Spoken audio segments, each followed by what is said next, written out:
पूजा पर्व रे ओडिया घरर प्रिय होची शाग खरडा। सब जिनस सांगरे जदि शाग खरडा टिके हो जाए ताले बहुत भल लगी से देखो मुग डाली की मु भाजिकी नहीं जाइए एवं आलू काटी रखी कखारु और बैगन नहीं आपण मन पाखे जब सारू थी आपण मैंने से नहीं पारे। बर्तमान गोटे प्रेसर कुकर में पानी बसई पानी देखो फुटी बसला एवं से धोईकी रखि मुग डाली को आड करदे। मुग डालटा जिते भल भाव में फुटी बस माने उतरी आसो सेतेबेले आमे परिबा आड करिबा नहले परिबा गुड़िक टिके धाड़िया हो जाए से देखूँ मुग डाली को आड करदेली। एबे ताकू हाई फ्लेम रे बसईदेवा जेपर्यंत मुग डालटा भल भाव में न फुटी आम बसईदेवा।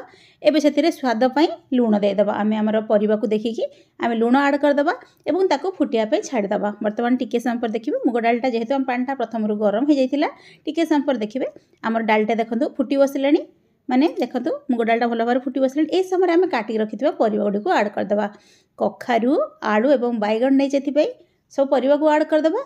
एथरे आम आ किसी जिनस आड करवा दरकार ना सब परिबा को आड करदेवा एवं प्रेसर कभर देदेवा। गोटे सीटी आसला गोटे रु दुईटा सीटी आसला पर्यंत बसईदेवा जेपर्यंत मुग डालटा भल भाव में सीझिबो ताहले आमर शाग खरडार टेस्टा भल आसीबो। सेतिपई गोटे रु दुईटी सीटी आसला जाए बसईदेवा। जदि आपनक मुग डालटा चंचल सीझी जाउथिबो ताहले गोटे सीटी देबे। जदि टिके टाइम लागुथिबे थिबो ताहले 2 रु 3टा सीटी मध्य आपण दे परिबे। वर्तमान देखंतु मु सब परिबा आड कर देछि। एबे प्रेसर कभर दे दोछि एवं 2टी सीटी आसला पर्यंत बसई देउछि। 2टी सीटी आसला परे गैस बाहर सारला परे आमे सीटी खोली दबा आमर मुग डालटा सीझी जाइथिबो। वर्तमान देखंतु मु प्रेसर कभर दे देली 2टी सीटी आसला जाए बसई दोछि।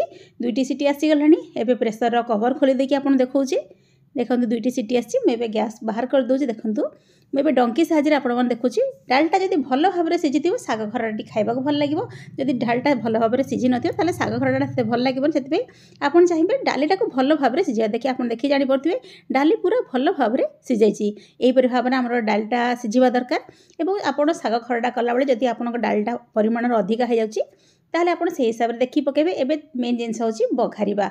जेहेतु आम एटा बिना पियाज पूजा पर्व में करुचे तेणु बिना पियाज रसुन करवा से रिफाइन तेल टिके नहीं जाइए बेसी तेल दरकार 2 चामच रिफाइन तेल आम आड करदेवा। तेलटा गरम हो गला परे एथिरे आमे जीरा आड करवा। जेहेतु आम एटा बिना पियाज रसुन करुचे जदि आपण पियाज रसुन खाउथिबे ताहले आपण रसुण लंका छेचिकी मध्य आड करेंगे से शाग खरडा बहुत भल लगे। किंतु यहाँ आम बिना पियाज रसुन करुचे से एथिरे आमे केवल जीरा आड करदा। तेलटा बर्तमान गरम हो गलानी।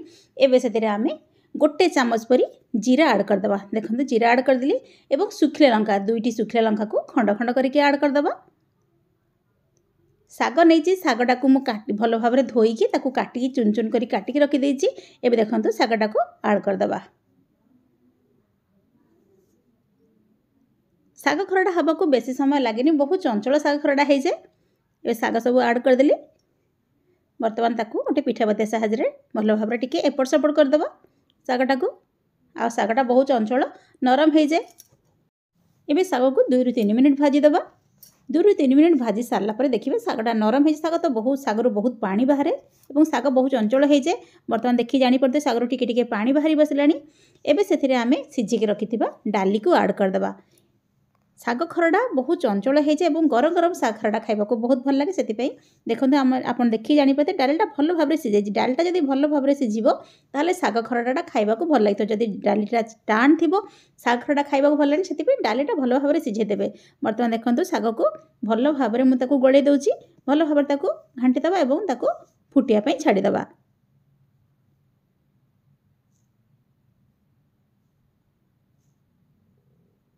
बर्तमान देखो शाग खरडाटी आमर हो गलानी। एबे से जेहेतु शाग आड करिचे तेणु शागर स्वाद पाई आमे टिके लुण आड करदेवा। मुग डाली सीझेला बेले आमे लुण आड करते तेणु शाग पाई शागर बहुत कम लुण दरकार तेणु टिके लुण मु आड कर देछि। एबे लुण आड करके ताकू भल भाव में गोले देवा एवं सेथिरे एबे आउ गोटे जिनस आड करवा जहाँ फल कि आमर शाग खरडार टेस्टा बहुत बढ़ी जीवो।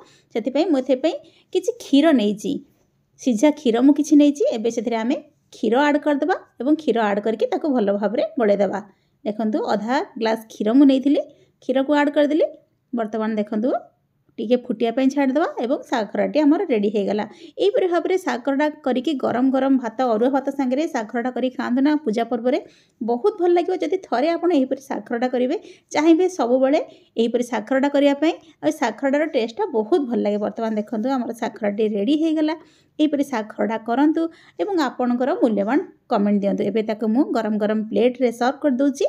यदि आपको ये वीडियो भल लगी वीडियो को लाइक करदे, चैनल नुआ थे चैनल को सब्सक्राइब करदे, पाखे बेल आइकन दबाइबा केबे भूलिबेनी। पुणी किसी रेसिपी नहीं आसबि से पर्यंत बाय।